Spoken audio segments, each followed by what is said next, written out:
जय मसीह के दोस्तों, निस्वार्थ जीवन से परमेश्वर को प्रकट कीजिए।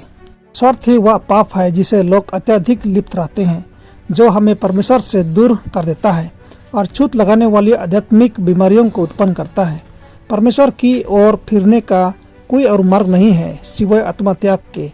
अपनी ओर से हम कुछ नहीं कर सकते, परंतु परमेश्वर की सहायता से हम दूसरों की भलाई कर सकते हैं और इस प्रकार स्वार्थ की बुराई को त्याग कर सकते हैं। निस्वार्थ उपयोगी जीवन में अपना सर्वस्व ईश्वर के नाम पर अर्पण करने की इच्छा प्रकट करने के लिए अन्य जातियों के देश में जाने की जरूरत नहीं। या तो हमें अपने कौटुंबिक वृत्त में, अपनी कलीसिया में, उनके बीच जिनसे हमारा व्यवहार तथा लेन देन होता है, कर दिखलाना चाहिए। सामान्य जीवन जहाँ स्वार्थ का इनकार करना चाहिए और काबू में रखना चाहिए।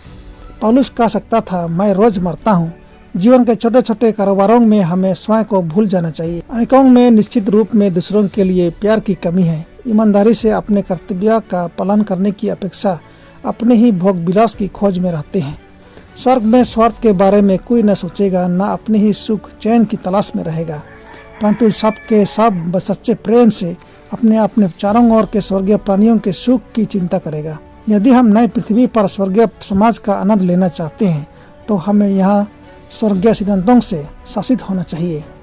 हमारे दरमियान आपस में एक दूसरे से बहुत कुछ तुलना की जाती है और नस्मान मनुष्य को अपना नमूना बनाया जाता है, जबकि एक सच्चा और निर्दोष नमूना मौजूद है। हमें अपने को न तो संसार के नाप से, न ही मनुष्यों की राय से, न सच्चाई को ग्रहण करने से पूर्व की स्थिति से नापना चाहिए, परंतु संसार से मसीह के अनुयायी होने के इकरार करने के समय से। यदि हम अपनी प्रगति चाल में निरंतर आगे और ऊपर की ओर बदलते रहते तो हम विश्वास तथा स्थिति की जिस उच्च शिखर को पहुंचते, हमारे वर्तमान विश्वास तथा स्थिति का मुकाबला उसी से करना चाहिए। किसी और तुलना में आत्मधोखा अवश्य होगा।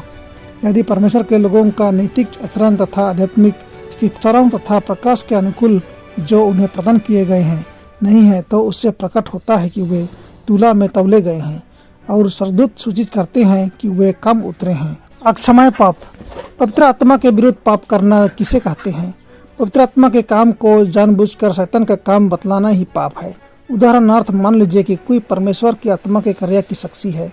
उनके पास विश्वास हिलाने वाला प्रमाण है कि वह कार्य धर्मशास्त्र के अनुकूल हो और पवित्र आत्मा उसकी आत्मा को परमेश्वर की ओर से है, उसके संग साक्षी देता है। तत्पश्चात वह प्रलोभन, अभिमान, स्वावलंबन अथवा किसी बुरी आदत के अधिकार में पड़ जाता है और उसके पवित्र आत्मा के ईश्वरीय गुणों को टुकड़ा कर वह घोषित करता है कि जिस क्रिया को मैंने पहले स्वीकार किया था कि वह पवित्र आत्मा का क्रिया था, वह तो शैतान का क्रिया है। परमेश्वर अपने आत्मा के द्वारा मनोहृदय पर क्रिया करता है और जब मनुष्य जानबूझकर पवित्र आत्मा को अस्वीकार करते हैं और उसे शैतान का क्रिया घोषित करते हैं, तो वे उस मार्ग को बंद कर देते हैं जिसके द्वारा परमेश्वर उनसे वार्तालाप करता है। उस प्रमाण का जो परमेश्वर उन्हें देने को प्रसन्न है, इनकार करने से वे उस प्रकाश को बुझा देते हैं जो उनके हृदय में चमक रही थी और फलस्वरूप वे इस प्रकार अंधकार में पड़ जाते हैं। मसीह के शब्दों की पुष्टि इस प्रकार होती है, इस कारण वह उजियाला जो तुझ में है, यदि अंधकार हो तो वह अंधकार कैसा बड़ा होगा। मत्ती 6:23।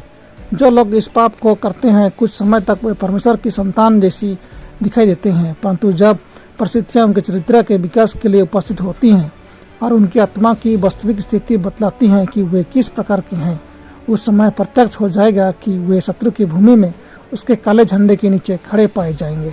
मसीह का इकरार अथवा इनकार। समाज में, परिवारों में अथवा जीवन के किसी भी लोगों से हम अपने प्रभु की इकरार कर सकते हैं और कई तरह से उनको नकार भी सकते हैं।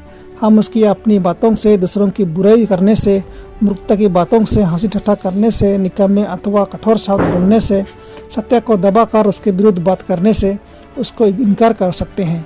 हम अपनी बातों द्वारा प्रकट कर सकते हैं कि मसीह हमारे मन में वास नहीं करता है।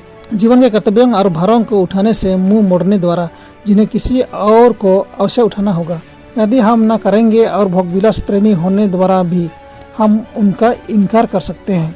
हम वस्त्र के अभिमान और संसार की रीति पर चलने द्वारा अथवा अशिष्ट व्यवहार द्वारा उनका इनकार कर सकते हैं। हम अपनी ही अनुभूति को प्रिय समझने और स्वयं का समर्थन करने द्वारा उनका इनकार कर सकते हैं। मन को प्रेम में डूबी भावुकता के भाग की ओर ले जाने और अपने तथाकथित दुर्भाग्य और परीक्षाओं में डूबे रहने से हम उनका इनकार कर सकते हैं। जब तक मसीह का मन और आत्मा मन में बस नहीं करेगा, तब तक संसार के सामने कोई उसकी वास्तविक रूप से गवाही नहीं दे सकता है। जो अब हमारे पास नहीं है, उसको हम दूसरों तक नहीं पहुंचा सकते।